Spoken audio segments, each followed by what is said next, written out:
This is the second event this year from the Visiting Writers Reading Series, which is sponsored by the College of Arts and Sciences and the English Department. Today our guest is Megan Volpert. She's the author of 7 books on communication and popular culture, including 2 Lambda Literary Award finalists. For those of you who do not know what the Lambda Literary Awards are, they are awarded yearly by the US-based Lambda Literary Foundation to published works which celebrate or explore LGBT themes. The categories include humor, romance, and biography. And for those of you, and most of you should have read actually in this at this meeting, most of you should have read 1976, which Megan is promoting today, and you can see how the humor is definitely present in our work. And our most recent work then is 1976, which was published this year by Sibling Rivalry Press. She has been teaching high school English in Atlanta for a decade and was a 2014 Teacher of the Year. She edited the American Library Association honored anthology, This Assignment is So Gay, LGBTIQ Poets on the Art of Teaching. So please, let's welcome Megan Volpert. So this afternoon, this is mostly, go ahead, I mean, if you want to be here or no. This is mostly a conversation with Megan, and so I suppose most of you should have questions to ask her, and let's just do that. But maybe first, Megan would like to say something to, I don't know, the audience. And I'll disappear. Okay. Yeah, I mean, I can talk infinitely about my work, but that is silly. Let me just talk about whatever it is that you would like to know about. So please, fire when ready. All right, so, yes. Mm-hmm. Who's Raymond Carver? It's funny because the essay in the book is about how I don't know who Raymond Carver is. Raymond Carver wrote a bunch of short stories. He's a crotchety, dead white guy who's like a lot more famous than I'll probably certainly ever be. And yeah, I read a book of his once. One of his books came out in 1976, so that was the one I read. And it was pretty good. Most of the stories were kind of the same, just super like suburban grayscape, depressing, passive-aggressive, married life. And yeah. I think if you read one, you read them all, but I do recommend you read at least one. Mm-hmm. What authors do you enjoy reading? All of them, at least a little. I try to get something out of everything, you know? I guess for the 1976 book, I focused most closely on Hunter Thompson, trying to mimic something in the style and tone of Fear and Loathing in 1972, his book. I couldn't get Fear and Loathing for the title because that's some substantially copyrighted type of stuff, but I do kind of see it floating back there on my title page. So I appreciate Hunter Thompson's work because he was a journalist who covered politics as if it were a sport. His sentences were often in the manner of sportscasting, so they were long, breathy, kind of run-on type stuff. He had a deep sense of, not satire, but sarcasm at least, and a real cynicism of any kind of party affiliation or institutional affiliation. A type of cynicism which, as a Gen Xer, appeals to me very much. And I liked just the fast pacing of it. Now, I don't know that much about sports, but I know a heck of a lot about politics, and I just feel that there's a lot to envy in his approach to inserting himself into the stream of history. So I guess that's who I imitated most closely. I like to read all kind of stuff. Mostly I read pop culture books. I read a lot of nonfiction books, biographies and memoirs written by musicians or actors. things like that. I read a lot of books about presidential politics. I'm mostly interested in electoral politics and specifically presidential politics, but I read a lot of newspapers from day to day, the Washington Post, the New York Times, a lot of online media like Slate or Vice. My reading tends to be pretty progressively oriented, so I guess, that's what interests me for the most part the last few years. The illustrations you had are really interesting. I was gonna see if you could go into how that process was, what you did, how you decided on what kind of images you used. Yeah, totally. I didn't make any decisions about images at all. I truly, collaboration is a fierce beast. Collaboration is a super fierce beast. What happened was, the gentleman that did the illustrations is a man named Asher Haig. Asher and I were rivals in high school in our respective debate teams, and then in college, again, in our respective debate teams. And as I recall, mostly he wiped the floor with me. As he recalls, I was like a genius who never got her due. So we both have a very different memory of what happened, but we sort of circled around each other in high school and college, and we just always respected the other one as being a superhuman, intelligent person. And then we parted ways. We were not friends, so we did not keep in touch. And one day I was at the liquor store 1 block from my house picking up some beers for football or whatever on the weekend. And Mindy, my wife, had too much to carry. She's little, so she had like a 6-pack under one arm. It was going to drop any minute. A very nice gentleman let her cut in line so that she wouldn't spill beers all over the floor. I turn around and this gentleman is Asher Haig, who I have not seen in a decade. So I said, "What? Hello." And he said, "What? Hello? You live down the block. This is my liquor. No, this is my liquor store." And so then we said, well, let's maybe have lunch, which is something we've never done in our whole lives, not even when we knew each other weekend to weekend for debate tournaments. And he comes to find out that I'm a writer. I come to find out that he does computer illustrations in his spare time. What he actually pursued until recently is he just finished his PhD in artificial intelligence. It's actually in comparative literature, but his languages are French, German, and computing. He had to present before the board to get them to accept whatever particular type of computing language he works with, whatever programming language he works with, to get them to accept it as one of the languages that he could compare. But he eventually did that.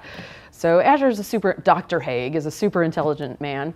And I said, "What are you working on?" And he said, "I'm doing these Kafka aphorisms. Take a look at all this." And I thought, what? These are gorgeous and weird, so weird. And I said, "Well, here's what I'm working on, this thing about 1976. And he said, "What? This is gorgeous. This is so weird." And I said, "Dr. Haig, do you maybe want to combine our resources and you can just do one image for each chapter? I don't know how long you take or what your process is, but I'll just fork over the chapters when I'm done and you can spit out whatever you spit out. And then, of course, the cover image." And he said, "That sounds good. Is there any money in it?" And I said, "Nope." Then he said, "Oh, there's no money in Kafka aphorism illustrations anyway, so that sounds good." And yeah, so I sent him every chapter. He sent me back the illustrations, and that was that. I had no say in his interpretation of what was significant in each chapter whatsoever. I did give him some sense of what I would want the cover to include, and we did collaborate pretty precisely on that. But all the illustrations are Asher's interpretation of the work, not mine. They're really well done. I really enjoyed them. Thanks. I think so too.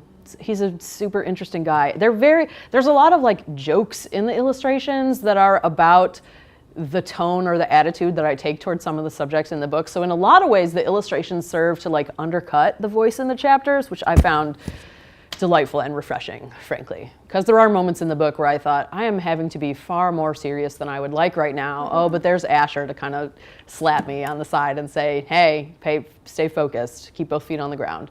So yeah, it was a good partnership in the sense that I really had to just give up trust that he could, handle it, and he did. Yeah. So if you decide to write another book similar to this one, what year would you write about? Classic. Oh, the first time I got asked this question, I was so unprepared. And now I'll give you the short answer, which is 1986. I don't have a lot of reasons why it's a good choice because I haven't researched it. Because when I start researching it, then it's a thing, and I can't afford for it to be a thing for like a long while because the research for this book was intense, and the pacing of the writing was so intense that I really have had to step away and do a little more just straight opinion-based writing, and put the research down for a little while. So I can't afford to tell you why it's going to be 1986, but if it's going to be, that's what it's going to be. I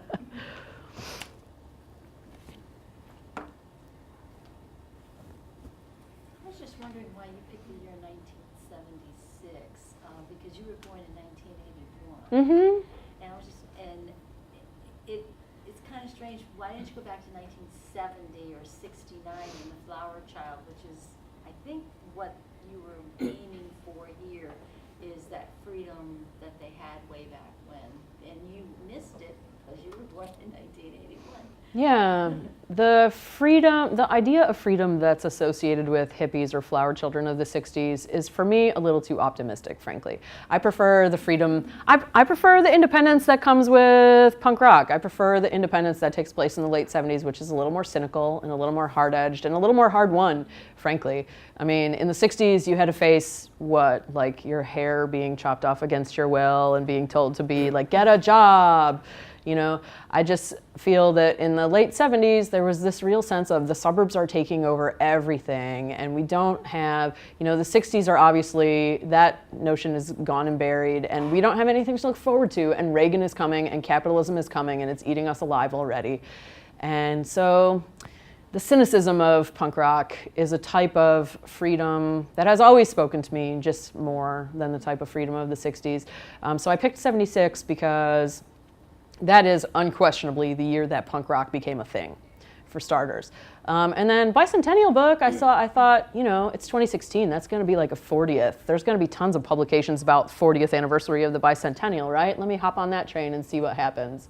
And my publisher said, 40th anniversary is not a thing. 50th will be a thing, maybe it'll be a slow burn, and in 10 years it'll be a bestseller. And I thought, well, that sounds lovely too. So yeah, 76, just 5 years before I was born. I thought that would be, I wanted to investigate things that really came to influence me, When I was in junior high and high school, the ultimate band was Nirvana. Nirvana ran so much of my life at that time. The death of Kurt Cobain is unquestionably like one of the foremost historical, most impactful instances in my young adult life. And so to get at how that even was possible, you have to start with punk, I think. And so I really just wanted to investigate what all I missed by being born a little late.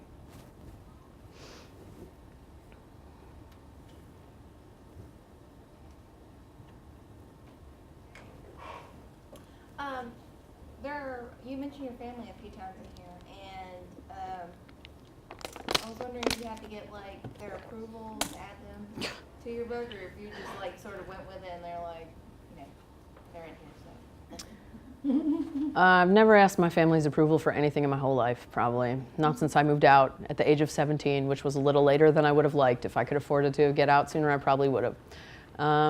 And yeah, my dad in particular is very ungenerously depicted in this book. And I'm fine with it. I sent him a copy. I don't know if he read it. I don't know if he cares. It's a like birthday cards situation. You know what I mean? So he might think something about it. Maybe he gets something out of that brings him back into my orbit a little more thoroughly. That might be nice. But no, I would not say that I sought permission or approval or even really alerted them to the fact that they would be bystanders, bystanders caught up in the storm of the 76 book. My mom is one of my biggest fans. She reads all my books. She's like the first person. My publisher actually consistently has told me the last 3 books in a row now, the first person to pre-order my book was my mom. So that's adorable, right? She comes across as comparatively nice and humane and real and intelligent compared to my dad.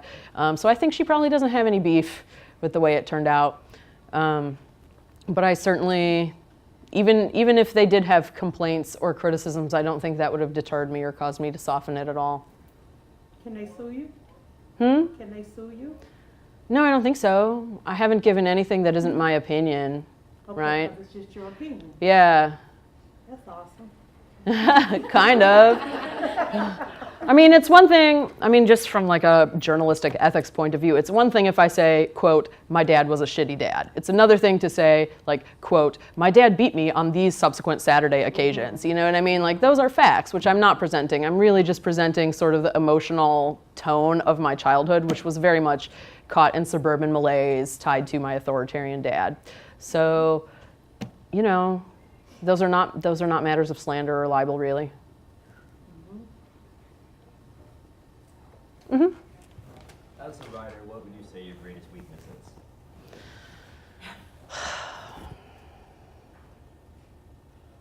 is? Shit. Yeah, it's got to unquestionably be that I don't even know, right? Inevitably, that's always what it is. From book to book, I say, like, all right, here's some things that I could do better next time. And I do try with each project to work towards some better version of what I was really aiming at, you know? When I was a poet, my first few books, I felt like they had a very small audience that was very inaccessible, that I was just writing for other graduate students, and it was like a huge masturbatory exercise that wasn't making any kind of difference in the world. So I thought, let me write a book that maybe matters a little. And so then I got started on the idea of portraiture or historicity or biography. So I wrote a book about Andy Warhol, and that had a lot of new elements in it that were similar to my poetry, but more kind of advanced. So I first started making like stylistic improvements in my work. And then I realized that the work that I had done in the Warhol book was still in many ways too experimental to just be read by a mainstream audience. And I began to see, if I'm gonna write books forever and ever, and I hope that I am, that really you want a broad audience. You don't want just like 10 graduate students at NYU reading you forever and ever. So I thought, let me try to have a broader appeal, which means maybe more effective and traditional use of punctuation and grammar, which means maybe more artful transitions and less funky experimental breaks, you know? So in subsequent work, I have tried to inch toward that idea that like, it would be nice if the janitors at the high school I work at could read my book and be like, oh, some of that was sweet. That would be nice, you know? So I've tried to become, broadly speaking, more accessible over time and maybe a little more mainstreamy in truth over time.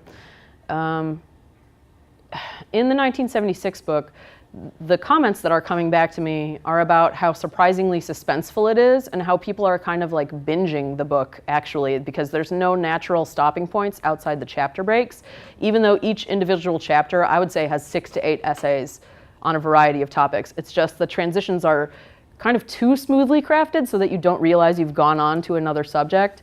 So a very specific weakness that I'm working against to alleviate right now is the idea that you can't savor the book and put it down and come back to it later. So this next book that I'm working on, which is about Bruce Springsteen, is in a very similar style to 1976, but each chapter is broken, just straightforwardly broken with white space into several different sections.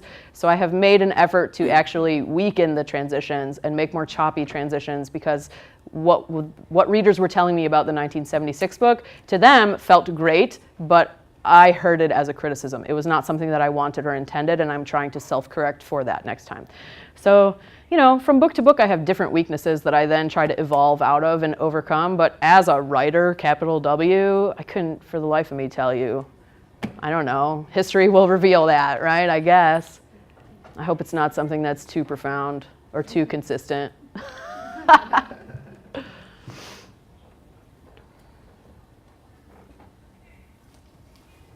one of the chapters you talked about President Gerald Ford, and to me he made it seem like he just kind of like coasted his way into the presidency. Because he did. He kind of did. He kind of did. But I mean, I still feel like it's the presidency. You just can't like show up and be like, I'm kind of qualified. Somebody pick me. Like, why do you think that he just like walked in? Well, the 22nd Amendment has only been used twice in this country. The 22nd Amendment provides for what happens if the president and vice president are unable to serve. It also does things like set the number of times that you can be the president at 2 times, right? So in the office, you had Nixon, and then you had his vice president, Agnew. Agnew was removed for all sort of like tax evasion and fraud situations. So Ford became next in line for the Veep slot. He was a well-respected congressperson, right? Okay, so yes, he, won many elections in his home state, right? But he had never faced a national electorate, ever. He did not run for a national office, right? So he takes the Veep slot using the 22nd Amendment, and then Watergate comes around, and Nixon is forced to resign, and there's Gerald next in line, because that's what our Constitution says. Only 2 times we've done that, and both times it was on behalf of Gerald Ford. The man who presided over the bicentennial is a man that no one elected to the office of the presidency. That's kind of crazy, right? I mean, we talk now about this current election, which seems to me like a very foregone conclusion from my high tower of progressivism, right? But, say we have another like Bush v. Gore situation. Say the election is really close and one of the parties chooses to contest that. We have an even number of justices on the Supreme Court. Who's going to decide who the president is? But the closest we've come to that kind of constitutional crisis is the cakewalk, frankly, of Gerald Ford into the White House. That's real. I mean, does he deserve the respect of the office? Of course he deserves the respect of the office. And any president that would have been in power in 1976 would have faced all kind of hilarious criticisms throughout my book. But it did happen to be Gerald Ford, right? So, yeah. If the 86 book ever comes out, I promise you that president will face just as substantial a criticism. It's Reagan, right? Yeah, okay, then we're good. I promise you that.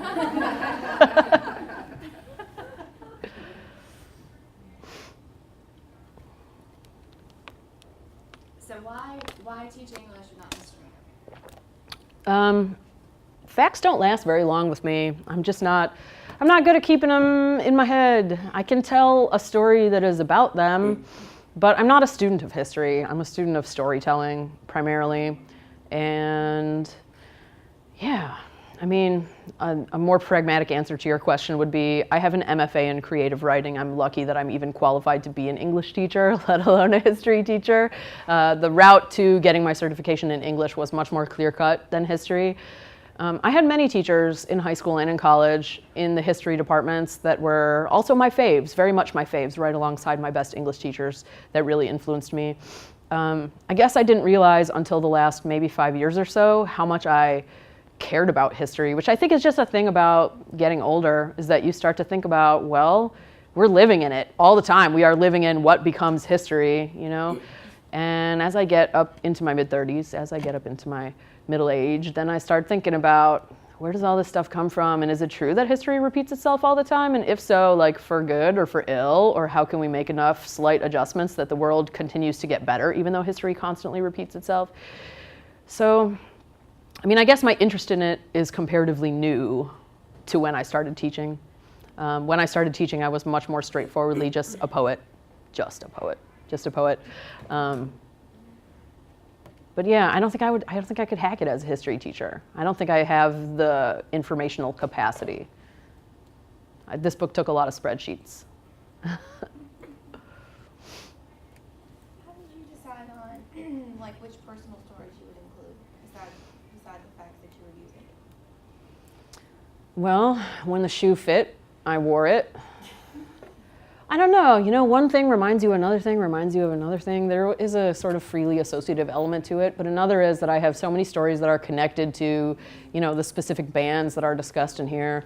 Like the Ramones' first album, the Ramones' first album was a huge influence on me, and even though that influence didn't occur until the early 90s, it still felt relevant and pertinent to talk about. Joan Jett, huge influence on me. Her first album is in 1970, The Runaways' first album is in 1976, and even though I don't circle back around to experiencing Joan Jett until like the early aughts, it still, it shows the baggage, it shows the reverberations of history. So I tried to pick anecdotes that were like pretty closely tied to the subject matter, and when I couldn't pick things that were tied to the subject matter, I tried to choose stories that would convey kind of the same sense of metaphor. Like there's a chapter all about, the Ramones chapter actually is also about Steve Jobs and the death, so the rise of Steve Jobs, because Apple Corp becomes a thing in 1976, the rise of Steve Jobs and the death of Howard Hughes, who was super into airplanes and cinema.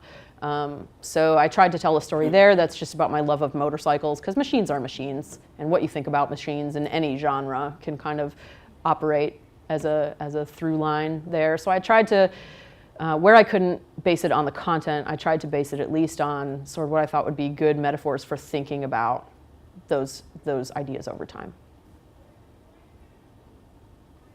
Mm-hmm.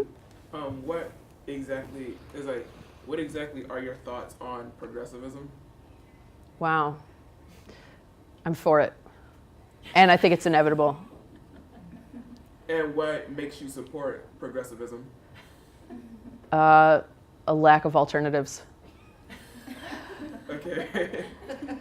Alternatives in what specifically? In politics and in personal growth. Oh, okay. Understood. Yeah. I did there's a good essay in this book about my long love affair with Ayn Rand, who is like the intellectual in chief of what ultimately became the Libertarian Party. I spent a long time as a libertarian, which was like the ultimate dig at my dad, who's like Republican, capital R. I'm like you, but I'm so unlike you that I need this whole other party to explain. So I did a long time as a libertarian, and then I started thinking about like really just what a callous position in life it is to be a libertarian, that the market can't really solve a lot of its own problems because it doesn't want to, because it has no incentive to. Yeah.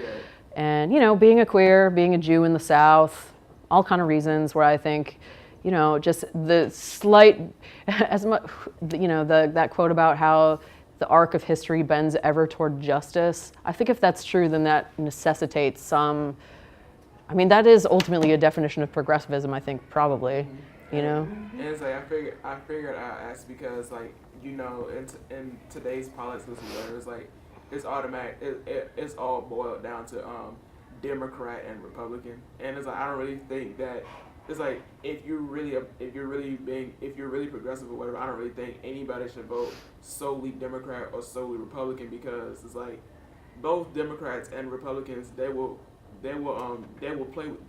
toy with you, because that's just what the government does, or at least I think so anyway.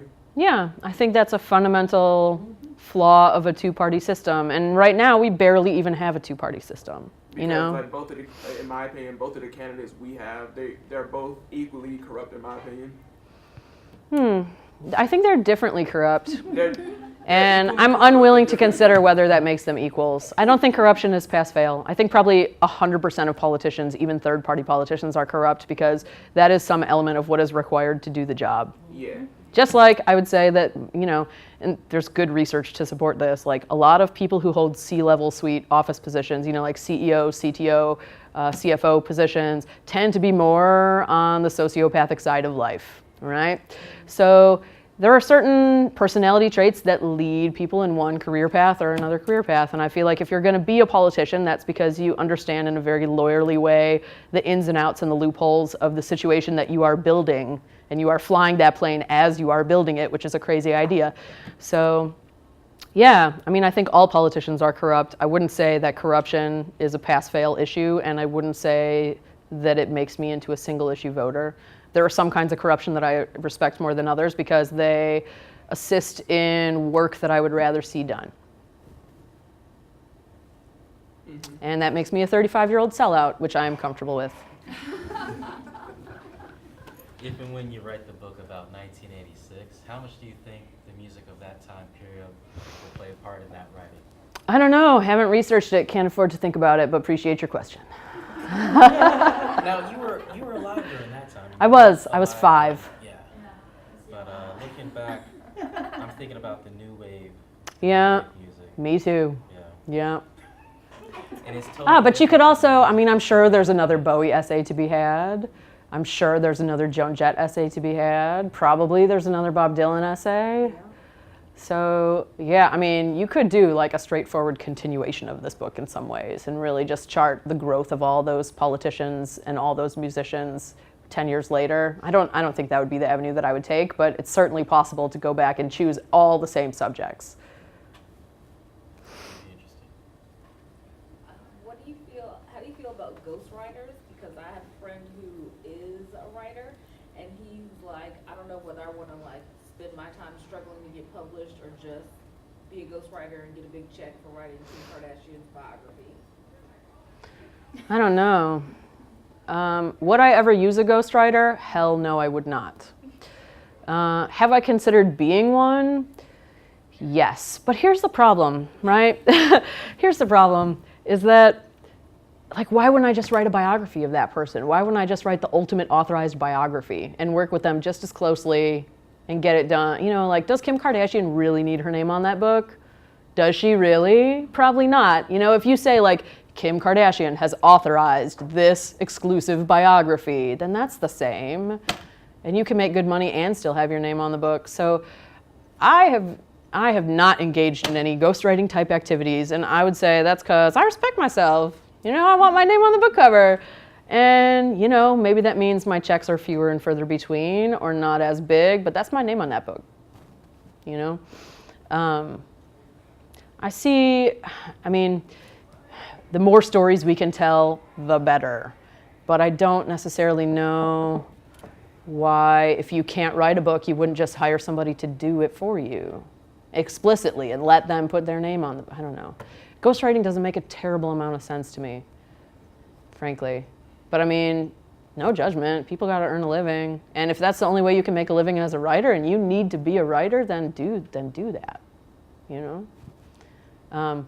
It seems to make much less sense from the perspective of the person who is claiming that they wrote the book than the person who would be ghostwriting the book. But I don't think ghostwriting's for me, but I can see why people would be into it. It is a lot of money sometimes.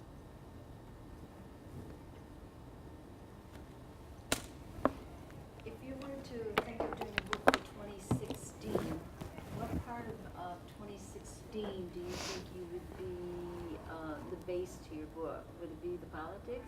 Would it be the music? Would it be, because politics would be interesting at that point? Yeah, I mean, the election of President Clinton, unquestionably.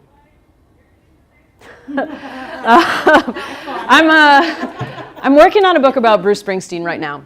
And the election of President Clinton, are you referring? Oh, you're talking about Bill Clinton. No, I'm talking about Hill. Yes.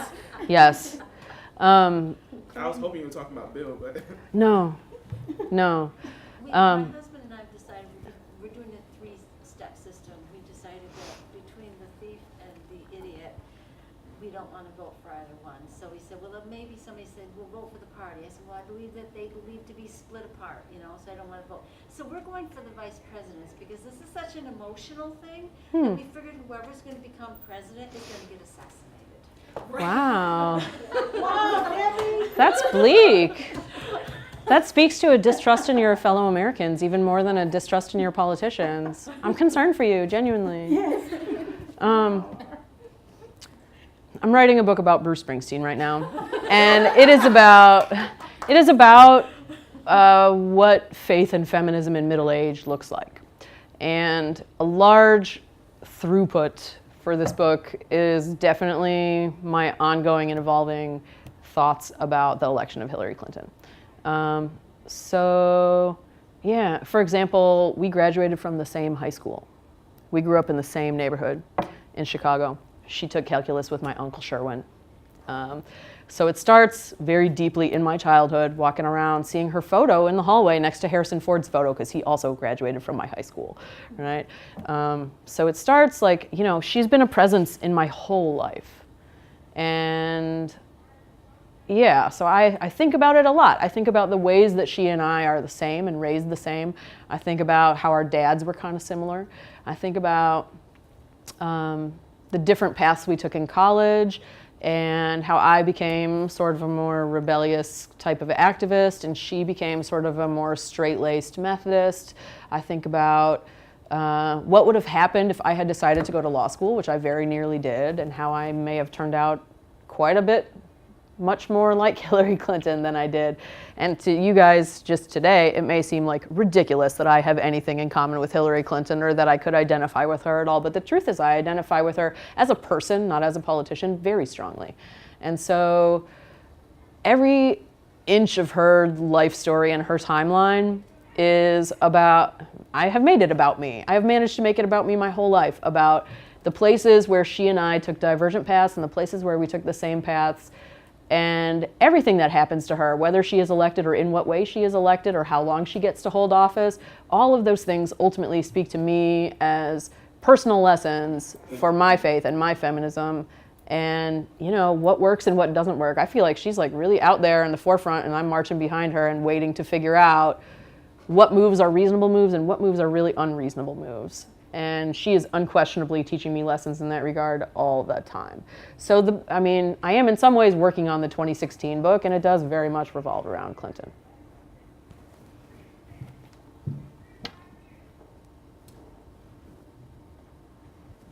Mm-hmm.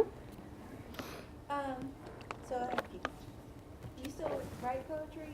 You used to. Trick question. The Bruce Springsteen book contains homophonic translations of Bruce Springsteen songs, meaning that I've sort of like Weird Al Yankovic'd him. You know what I mean? It's very clear that he intends for his albums to be read as if they're pieces of literature, okay? So all the lyrics are posted to his website. I have read all of his lyrics for all of the albums that he has ever made. And I have indexed them, because I'm a big fan of spreadsheets, according to who he is talking to and who he is talking about.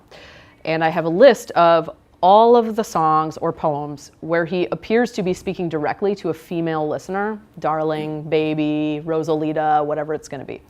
And in the Springsteen book, there are 40 translations where I take his exact rhythm and beat structure and I respond to what he has said from the voice of his female listener. So there are 40 poems in it, but to say that I write poetry, I think would be a little severe characterization of what that is. I mean, the result is something like a poem, but it's based on a much more like formalized type of translation logic. So I think of them as translations, but on the page, they unquestionably are just poems. So kind of, but that's my first foray in quite a while, and my last probably for quite a while. And, okay, so you said earlier your revision process for the book was just to write it down in one sitting. But would you say it's different for poetry, or do you do it the same way? Most of my work I did one sitting. Yeah, poems were even easier. You could do that in 30 minutes or less. I probably took more care to revise my poems, but that's because the time when I was writing poetry was mostly graduate school, and when you're like staring down the barrel of Tuesday afternoon workshop or whatever, then it's a lot different beast. Your audience is a super specific contingent of like 15 other dudes who are all going to apply for the same professorship as you someday. And so that's a different scenario than what it is to be a writer out in the world, writing whatever I want, whenever I want, you know. Now I don't think as much about it, and that definitely allows me to write still in one sitting, but a lot happier with just that one sitting.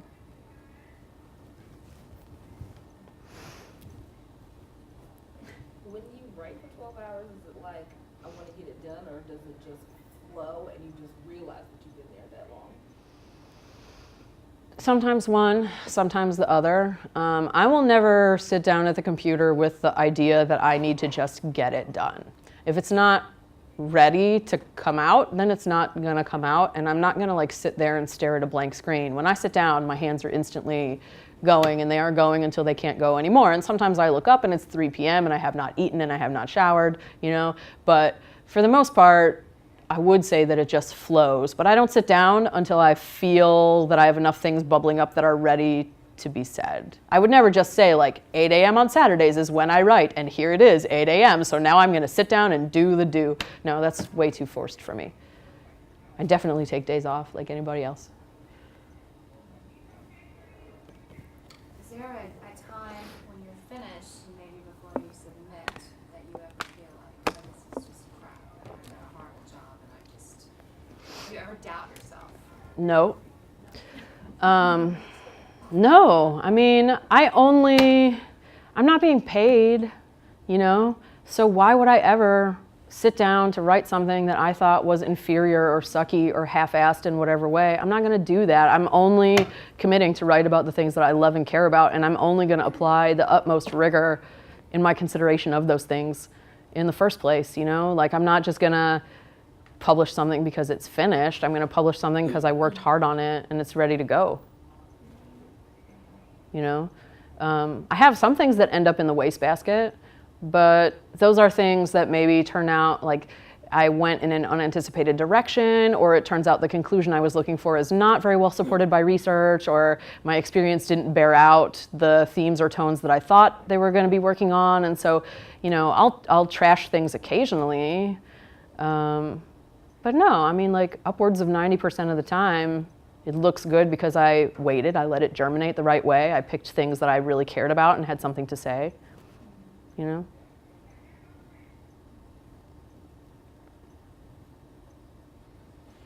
Well, do we have any more questions or? I guess yes, Mhm. okay. I know as a writer, when you start off, you're not so great, and then now probably are, I guess, because you're like 7 books in at this point. Have you ever went back to maybe undergrad or graduate school you're writing and thought, what was I thinking? You know, why did I submit this? Or I should have wrote something different? I'm not a person prone to regret things generally, but especially for this last book, the Springsteen book, I went back to sizable file chunks of like old classes I took on Buddhism and on feminist prose and things, and I'm reading a lot of my undergraduate papers, and actually my instinct is the reverse of that, not like, oh, these are so terrible, I wish I had never gone in this direction, but actually like, wow, this sentence here or this paragraph here is shockingly insightful, and I don't know why I didn't go the whole 10 yards on that one idea or something, you know. Like a lot of the time I look at it and I'm like, you know, this is showing off, or this is not nearly as researched as it could have been. Like this obviously was lazy because it was due on Tuesday. If I had had another week, I think I would have fleshed out this idea or that. But actually I go back and I look and there are some really good little nuggets in there that I probably was not as proud of them as I should have been because I just thought of them as classwork.